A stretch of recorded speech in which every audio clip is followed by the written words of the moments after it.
إن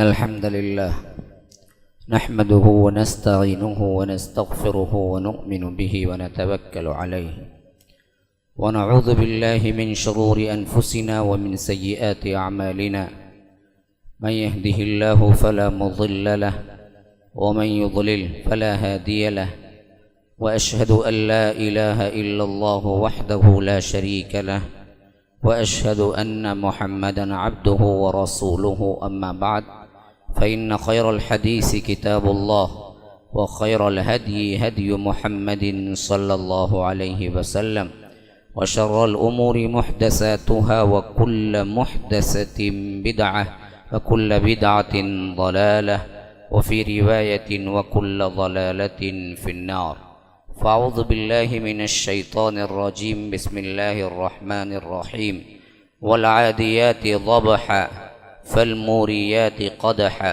فالمغيرات صبحا فأثرن به نقعا فبسطن به جمعا إن الإنسان لربه لكنود وإنه على ذلك لشهيد وإنه لحب الخير لشديد أفلا يعلم إذا بعثر ما في القبور وحصل ما في الصدور إن ربهم بهم يومئذ لخبير اللهم أرنا الحق حقا وارزقنا اتباعه وأرنا الباطل باطلا وارزقنا اجتنابه اللهم علمنا ما ينفعنا وانفعنا بما علمتنا وارزقنا علما رب اشرح لي صدري ويسر لي أمري واحلل عقدة من لسانی یفقہوا قولی۔ برادران اسلام، واجب الاحترام بزرگوں، دوستوں، عزیز ساتھیوں، لائق احترام ماؤں اور بہنوں، آج شوال کی 2 تاریخ ہے اور ہم نے کل عید منایا ہے۔ اللہ کے رسول صلی اللہ علیہ وسلم نے شوال کے سلسلے میں تاکید کی ہے کہ اس میں 6 روزے رکھے جائیں، اور اس کا سب سے بڑا فائدہ یہ فرمایا ہے کہ جس نے رمضان المبارک کے بعد شوال کے 6 روزے کی پیروی کی، وہ ایسا ہے گویا کہ پورا زمانہ، پورا سال روزے رکھنے کے برابر ہے۔ حضرت ثوبان کی روایت ہے کہ اللہ کے رسول صلی اللہ علیہ وسلم نے فرمایا کہ شوال کے 6 روزے پورے سال کے روزے کے برابر اس طرح ہیں کہ تمہیں ایک نیکی کا اللہ تبارک و تعالی 10 گنا اجر دینے کا وعدہ کیا ہے۔ من جاء بالحسنہ فلہ 10 امثالہا، تو 30 روزے کے بنتے ہیں، 10 سے ضرب دیں گے تو پورے 10 مہینے، اور یہ 6 مہینے کے بنتے ہیں پورے 2 مہینے، گویا 30 پر 6 روزے 36 انٹو 10 360 دن بن جاتے ہیں۔ اور عربی حساب سے، قمری حساب سے روزہ جو ہم رکھتے ہیں، مہینہ یا تو 29 کا ہوتا ہے یا تو 30 کا ہوتا ہے، 30 پر 1 کا نہیں ہوتا، تو قمری حساب سے پورے سال کے 360 دن ہی ہوتے ہیں، 360 پر 5 دن شمسی حساب سے ہوتے ہیں۔ تو اس حیثیت سے ایک نیکی کا بدلہ 10 گنا، اور 30 آپ آلریڈی رکھ چکے ہیں، 6 ملا لیں تو آپ کو پورے 360 دن کے روزے رکھنے کے برابر کا ثواب مل جائے گا۔ اور اس سلسلے میں اللہ کے رسول صلی اللہ علیہ وسلم نے جو بتلایا ہے وہ بھی نگاہ میں رہے۔ عام غلط فہمی یہ ہے کہ یہ روزے متصل رکھنا چاہیے، ایسی کوئی بات، کوئی قید نہیں ہے کہ انسان عید گزارتے ہی ملا کر 6 روزے رکھنا ہے، اس بات کی کوئی دلیل نہیں ہے۔ اور دوسری بات یہ ہے کہ اگر رکھتا ہے، کبھی شروع کرتا ہے تو مسلسل 6 رکھنا یہ بھی کوئی قید نہیں ہے، صرف اتنا ہے شوال کے مہینے میں رکھ لینا ہے۔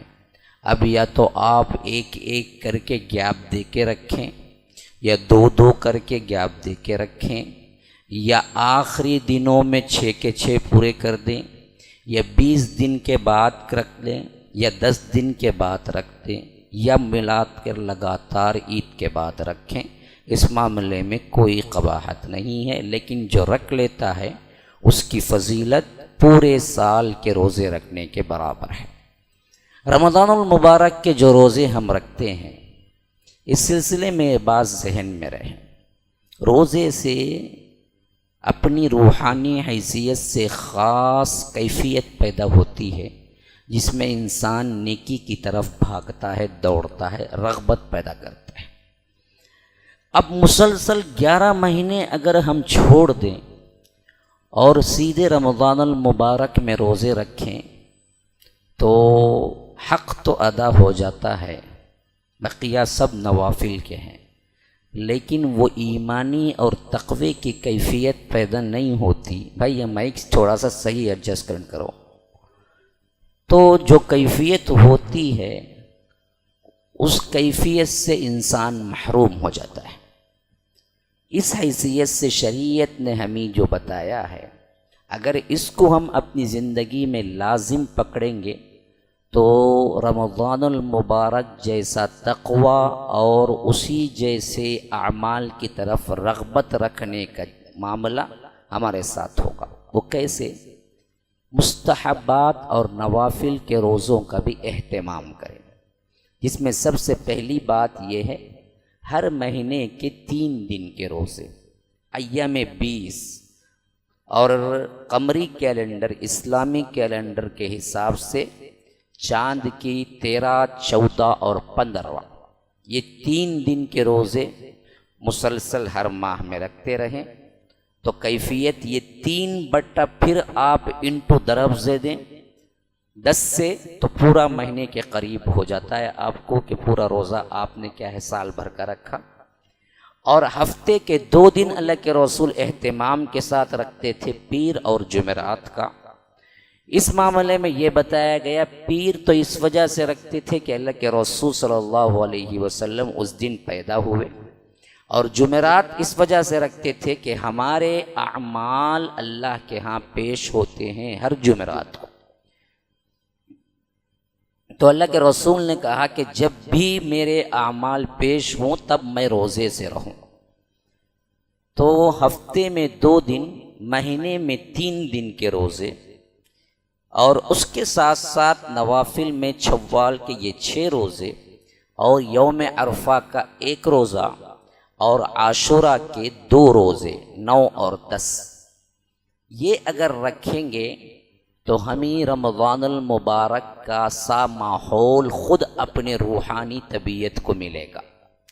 لیکن ایسے رکھنا چاہیے، یہ شیڈول اگر ہم بنا لیں گے، ہفتے کے پیر اور جمعرات، ایام 20 کے 13، 14، 15 عربی کیلنڈر کے یہ 3 دن، پھر اس کے بعد یوم عرفہ کا 1 دن، اور اسی طرح یوم عاشورہ کا 9 اور 10 کا روزہ، اس طرح ہم اپنے ساتھ روزوں کے کیلکولیشن کو رکھیں گے تو اس میں بہت بڑے ثواب کی نیکیاں یہ ہیں کہ پورا سال روزہ رکھنے کا فائدہ نمبر 1۔ نمبر 2، اعمال تمہارے پیش ہوتے وقت تم روزے سے ہو۔ نمبر 3، اللہ کے رسول کی آمد کا شکرانہ ہر پیر کو، کیونکہ اللہ کے رسول میلاد کی یہ حقیقت تھوڑی ہے کہ جھنڈے کی پارٹیاں بنا لیں، میلاد کی اصل حقیقت یہ ہے کہ پیر کے دن روزہ رکھیں شکرانے کے طور پر کہ اللہ تبارک و تعالی نے ہمیں محمد مصطفیٰ عربی رسول اکرم صلی اللہ علیہ وسلم کو دیا۔ اور اس کے ساتھ ساتھ یوم عرفے کا 1 روزہ 9 ذی الحجہ کا اگلے اور پچھلے 2 سال کے گناہ معاف کرتا ہے، اور یوم عاشورہ محرم کا 9 اور 10 کا روزہ پچھلے 1 سال کے گناہ معاف کر دیتا ہے۔ یہ نوافل کا ایک مستقل خاکہ ہے جو میں نے آپ کو دیا ہے۔ اگر اس طرح انسان اس ماحول میں بنا رہنا چاہے اور رمضان کا لطف اٹھانا چاہے تو اللہ تبارک و تعالی نے یوں اس کے لیے نوافل کے روزے کھول کے رکھے ہیں۔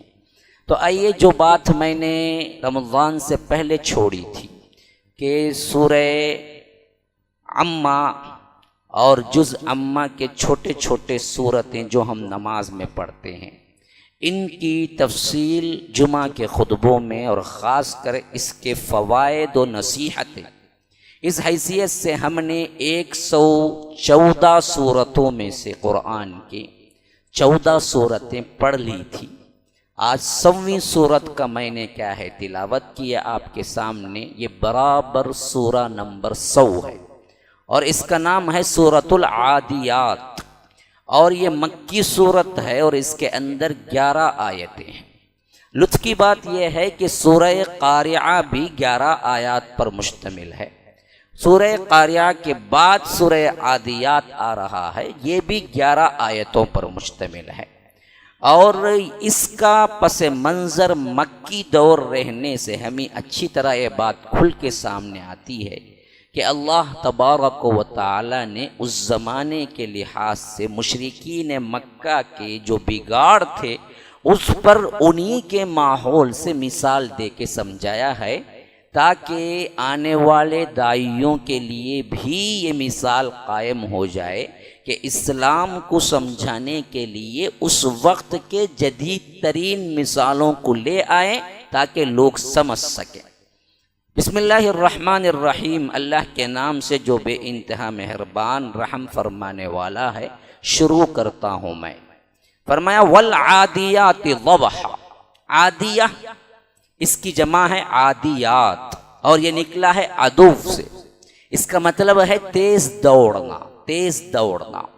فرمایا کہ والعادیات ضبحا، ضبح کہتے ہیں دو ہی جانور ایسے ہیں جن کی آواز کو عربی زبان میں ضبح کہتے ہیں، یعنی ایک کتا ہے ایک گھوڑا ہے جو بھاگتے وقت سانس زور زور سے لیتا ہے اور گھوڑا ہن ہناتا ہے، ہم اس کو کہتے ہیں ہن ہنانا۔ جب وہ تیز دوڑتا ہے تو سانس اوپر نیچے ہوتی ہے، تو اسے اردو میں ہم بولتے ہیں ہن ہنانا اور عربی میں بولتے ہیں ضبح۔ تو فرمایا کہ والعادیات ضبحا، ان گھوڑوں کی قسم، واو قسمیہ ہے، ان گھوڑوں کی قسم جو ہن ہناتے ہوئے دوڑتے ہیں۔ والعادیات ضبحا فالموریات قدحا، موریہ اس کا مطلب ہے تیز دوڑتے ہوئے ایڑی کے ایڑی لگ جانے سے چنگاری کا نکلنا۔ تو فرمایا کہ ایسے تو تیز دوڑتے ہیں وہ گھوڑے کہ جب انہیں کسی پتھر سے اپنا پاؤں ٹکراتا ہے، یہ ایڑیوں سے ایڑیاں ٹکراتی ہیں تو اس کے اندر سے چنگاری نکل پڑتی ہے۔ فالموریات قدحا فالمغیرات صبحا، مغیرہ مطلب ہے صبح سویرے دھاوا بول دینا، حملہ کر دینا۔ فرمایا کہ فالمغیرات صبحا، اور یہ گھوڑے اچانک صبح سویرے حملہ کر دیتے ہیں۔ فالمغیرات صبحا فاثرن به نقعا، پھر کہا کہ وہ اڑا دیتے ہیں۔ اثرن کا مطلب ہے پھیلا دینا، اڑا دینا۔ نقعن کا مطلب ہے گھمسان کے رنگ میں جب گرد اڑتی ہے، غبار اڑتا ہے، اس کو کہتے ہیں نقع۔ فاثرن به نقعا، تو وہ گھوڑے جب داخل ہوتے ہیں فوج میں کہ گرد و غبار کو اڑا دیتے ہیں۔ فوسطن به جمعا، اور داخل ایسے ہوتے ہیں کہ کل لشکر کے بیچ میں جا کے لڑنا شروع کر دیتے ہیں۔ یہ پانچوں آیات جنگ کے احوال اور خاص کر گھوڑوں کے سلسلے میں بیان ہوئے ہیں۔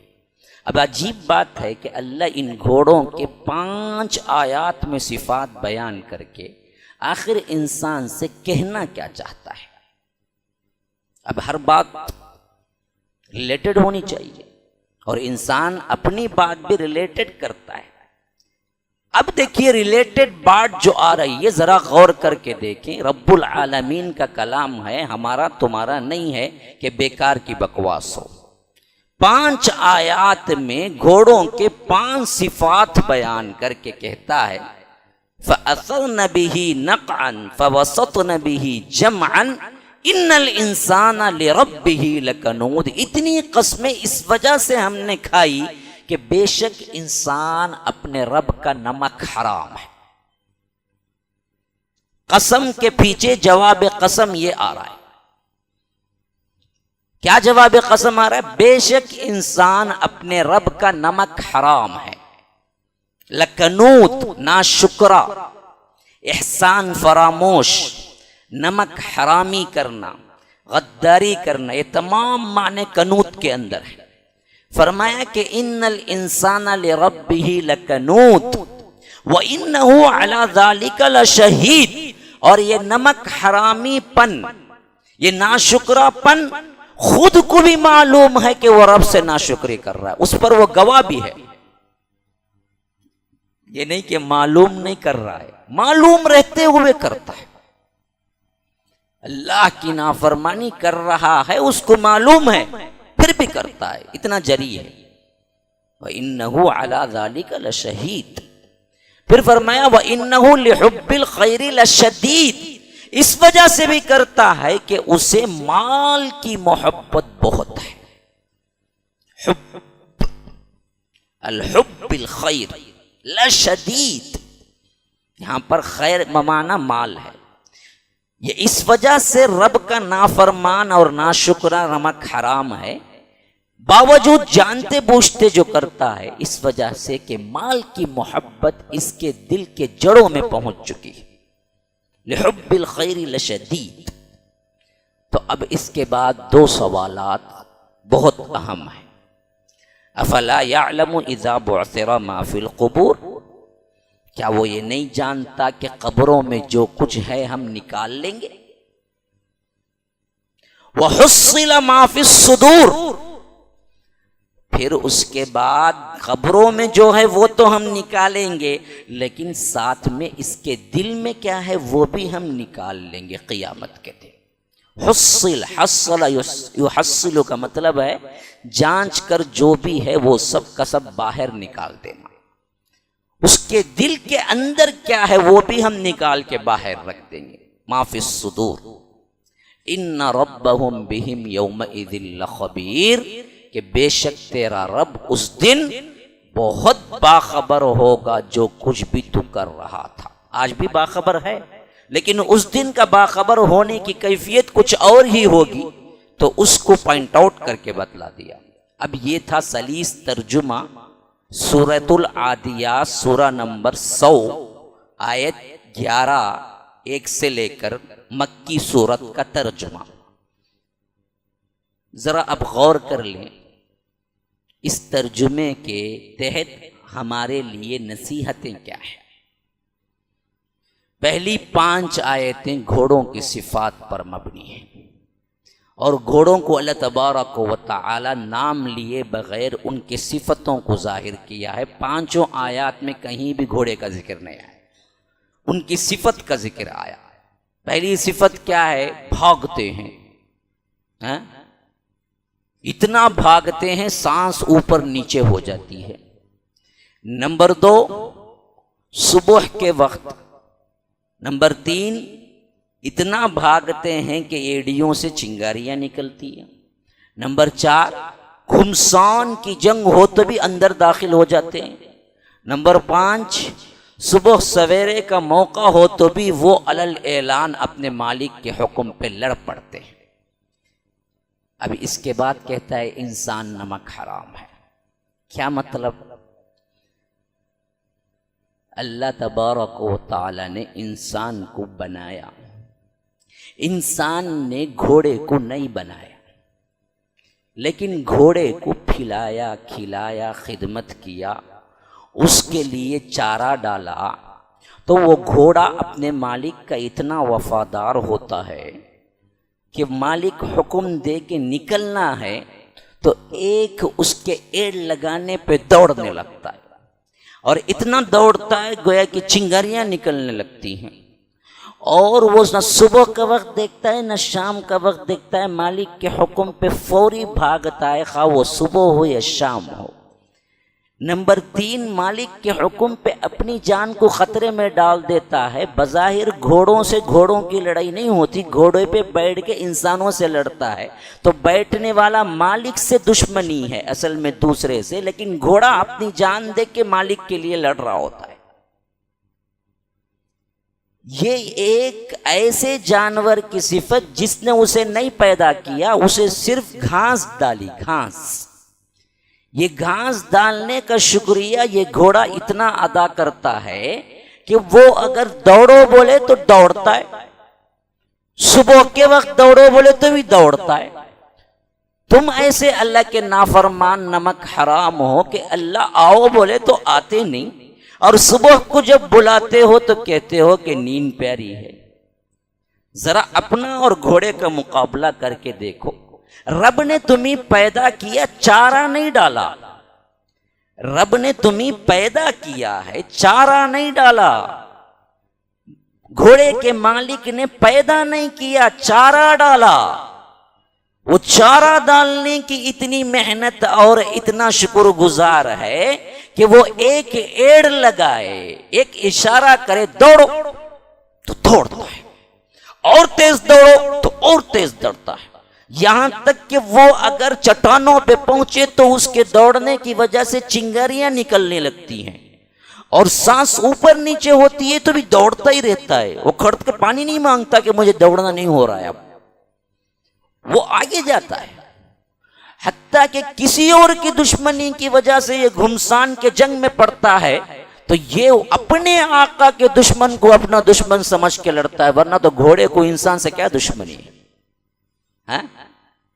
یہ صرف چارہ ڈالنے کی نوعیت میں اتنی تابعداری کرتا ہے۔ انسانوں تم کتنی تابعداری کرتے ہو اپنے رب کی؟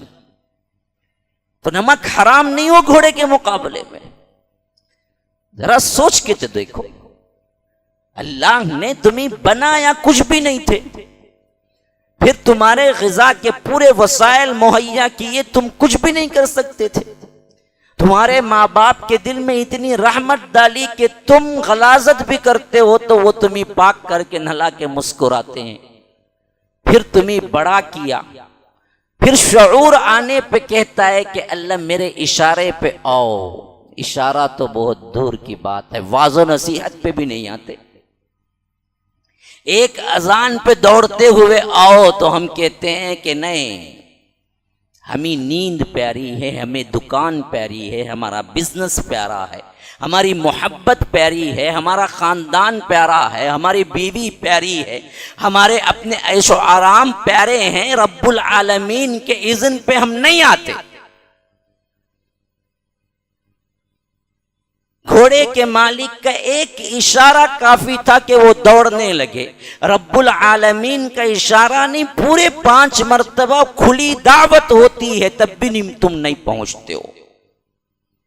نمبر 2، چل رہا ہے لیکن پھر ایک ایڑ لگا دے تو اور تیز چلتا ہے۔ تمہارا حال یہ ہے کہ 1000 مرتبہ مغفرت پہ مغفرت اللہ پوچھتا ہے، آؤ دے رہا ہوں، آؤ دے رہا ہوں، تو تم اس کے لیے اٹھنے کے لیے تیار نہیں ہوتے ہو۔ نمبر 3، جان پہ کھیل کے وہ صبح سویرے بھاگنے لگتا ہے جب جنگ سامنے ہوتی ہے۔ تمہارے لیے جنگ نہیں، پورے امن و اطمینان کے ساتھ رب کی عبادت کرو۔ صبح سویرے اذان میں مؤذن پکارتا ہے تو تمہیں مشکل ہوتی ہے۔ گھوڑے کے مالک صبح سویرے جنگ کو پکارتا ہے تو گھوڑا جنگ میں داخل ہو جاتا ہے، مکرتا نہیں، چہرہ ٹرن نہیں کرتا، وار اس کے لیے کھاتا ہے۔ اور نمبر 4، گھمسان کا رنگ پڑا اور گھوڑے کے مالک اس کے درمیان میں اندر داخل کرتا ہے گھوڑے کو، جو ضرب سب سے پہلے مالک کو نہیں پہنچتی، گھوڑے کو پہنچ کے مرنے کے لیے سبب بنتی ہے۔ پھر بھی گھوڑا اپنی جان دے دیتا ہے اپنے مالک کے لیے جو صرف چارہ ڈالتا ہے، اور تمہارا رب تم کو پیدا کر کے کہتا ہے کہ میری راہ میں میرا مال اور میری جان جو میں نے خود دیا ہے خرچ کرو تو تم کترا کے نکل جاتے. اب بتاؤ تو صحیح، تم نمک حرام نہیں ہو؟ خود سوچو، دوسرا کوئی کہنے کی ضرورت نہیں. خود سوچ کے دیکھو، تم شاہد ہو اس بارے میں، گواہ تم خود ہو کہ تم اپنے رب کے نمک حرام ہو. ہم سب کے لیے یہ بہت بڑا تعزیانہ رکھتا ہے گھوڑے کی اس مثال سے. اسی لیے اللہ نے 5 آیتوں میں خالی قسمیں کھائی اور جواب قسم ایک ہی بات میں رکھ دیا کہ ان الانسان لربہ لکنود، انسان اپنے رب کا بڑا ہی نمک حرام ہے. اتنا دیا اتنا دیا اتنا دیا، تمہیں ہر معاملے میں خوش رکھا، لیکن تم کتنی عبادت کرتے ہو رب العالمین کی، کتنی مانتے ہو، کتنے بار اس کے بلاوے پہ لبیک کہتے ہو، یہ تم نے غور نہیں کی. اب دوسری، ایک پہلی نصیحت پوائنٹ، دوسری نصیحت یاد رکھ لیجیے. وہ کیا ہے؟ اتنی بڑی نمک حرامی کرنے کی وجہ کیا ہوئی؟ تمہیں اپنے مالک سے محبت نہیں، تمہیں اپنے مال سے محبت ہے. یہ بھی تم خود گواہ ہو. اگر تمہیں رب سے محبت ہوتی نا، صبح سویرے پکارتا تو بھی دوڑ کے آتے، رات کو پکارتا تو بھی دوڑ کے آتے، اس کے ایک اشارے پہ اپنے آپ کو قربان کرنا ہوتا تو بھی کر دیتے. لیکن مسئلہ کہاں اٹکا ہوا ہے؟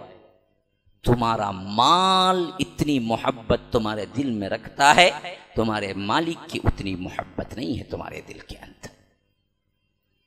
یہ اصل فساد کی جڑ ہے، جس کو تمہیں کیا ہے دل کے اندر جگہ نہیں دینی چاہیے، جیب پر رکھنا چاہیے.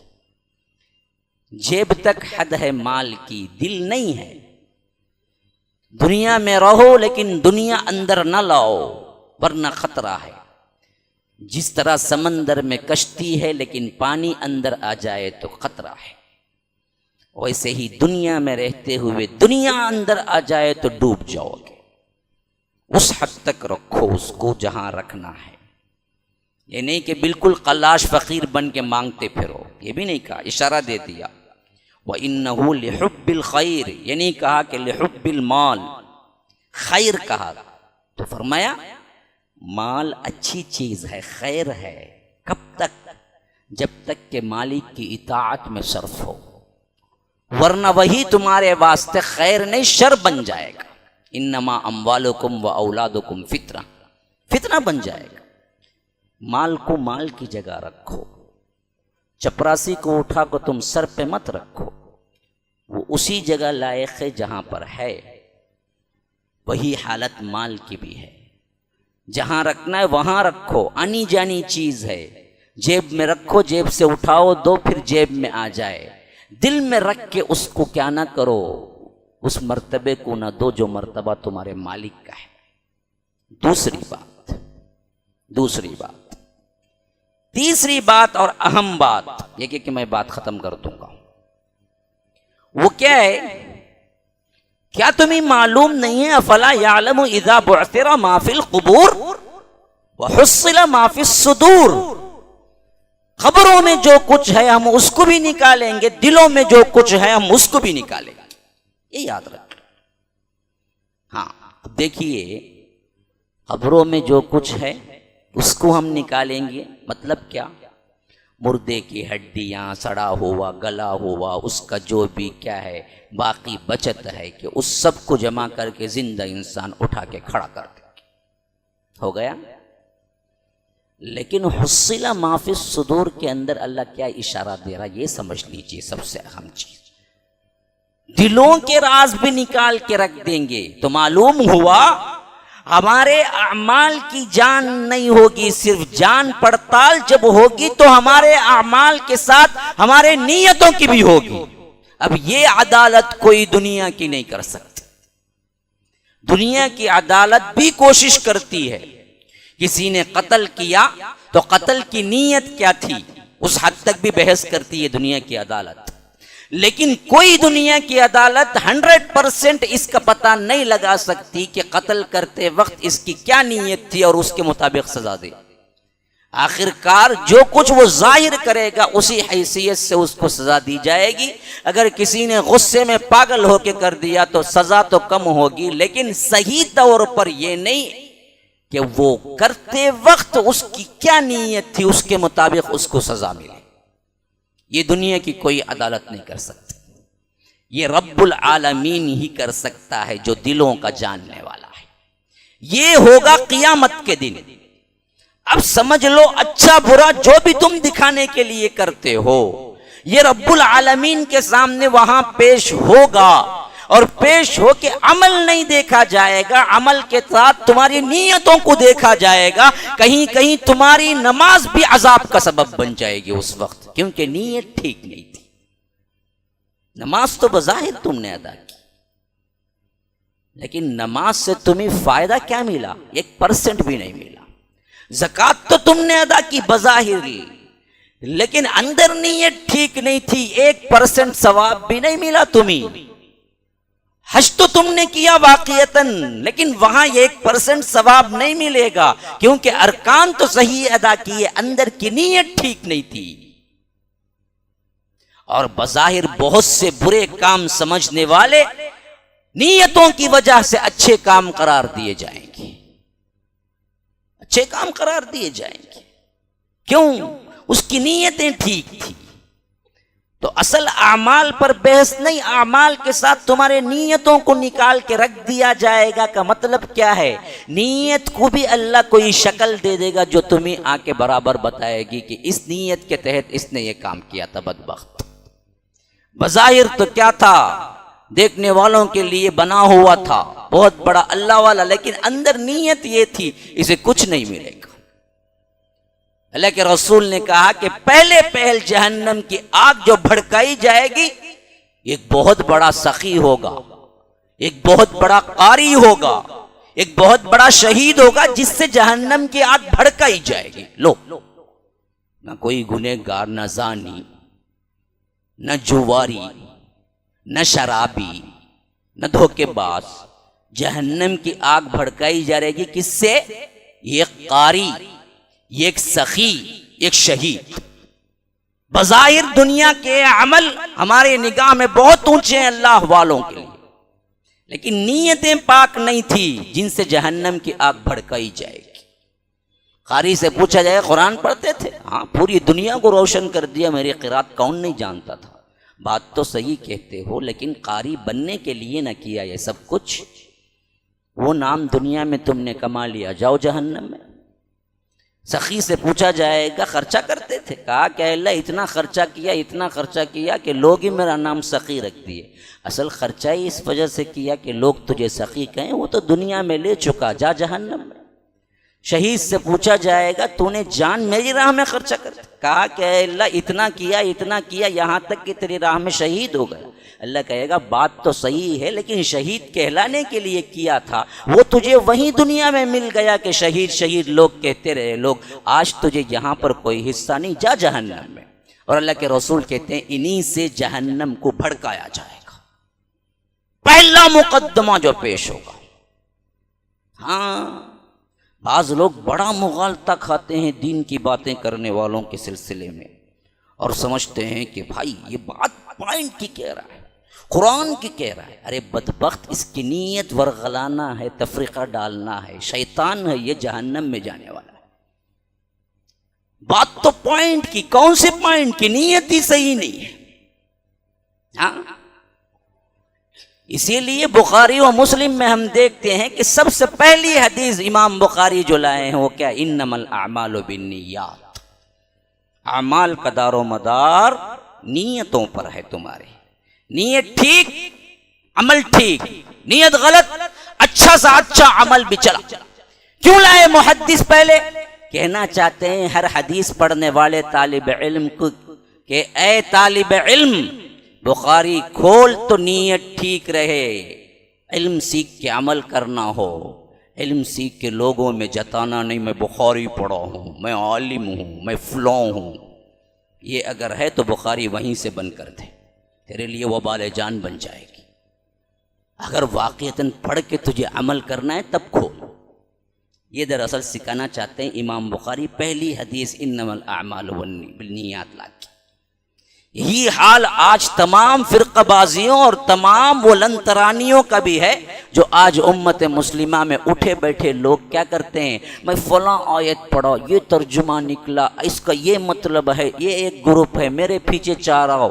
بدبخت کی نیت کیا ہے جی؟ تب قرآن سمجھنا نہیں ہے، قرآن کے ذریعے اپنی بڑائی بھی لوگوں میں تفرقہ ڈالنا ہے۔ جا جہنم میں ٹھکانہ بنا، تیرے لیے دنیا کے اندر بھی کچھ نہیں، آخرت میں بھی کچھ نہیں۔ وَحُصِّلَ مَا فِي الصُّدُورِ، ان کے سینوں کو ہم کھنگال کے باہر نکالتے۔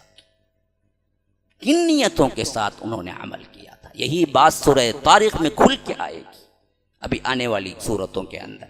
یوم تبلی السرائر، ہم ان کے جو بھی راز، سر کی جمع ہے سرائر، جو بھی راز کی باتیں ہم الٹا پلٹ کر دیں گے، سب نکال لیں گے۔ تو یاد رکھیے یہ بڑی اہم چیز ہے، تمہارے اعمال کو صرف اللہ نہیں دیکھتا، تمہارے عملوں کو اندر سے نیتوں کے ساتھ دیکھتا ہے کہ کس حیثیت سے اس نے کیا ہے۔ نیت بھی عمل جڑا تو ثواب ہے۔ نیت میں فطور، عمل خواہ کتنا اچھا ہو، آپ کے لیے کوئی چیز نہیں ہے۔ یہ عادیات کے 3 پوائنٹ کا خلاصہ، بہت سے اور اہم باتیں ہیں لیکن جمعہ کا خطبہ اجازت نہیں دیتا، ویسے بھی عید کی تھکان ابھی تک نہیں اتری ہے لوگوں میں، اور میں لمبا کھینچ دوں تو تکلیف ہو جائے گی۔ اس حیثیت سے 3 باتوں پر غور رکھیں یہ عادیات کی صورت کے اندر۔ ایک، وفاداری، گھوڑے کی سی وفاداری تو کم از کم تم میں آنی چاہیے، نمبر 1۔ نمبر 2، مال خیر ہے لیکن اس کے لیے مالک کی نافرمانی تک نہ پہنچ جائے۔ نمبر 3، اعمال ٹھیک ہیں لیکن اصل اللہ کے ہاں نیتیں ہیں، اس کے علاوہ اعمال قابل قبول نہیں ہیں۔ هذا وباللہ التوفیق، صلی اللہ وسلم علی نبینا محمد۔ اسأل اللہ لی ولکم ولسائر المسلمین من کل ذنب فاستغفروا انہ هو الغفور الرحیم۔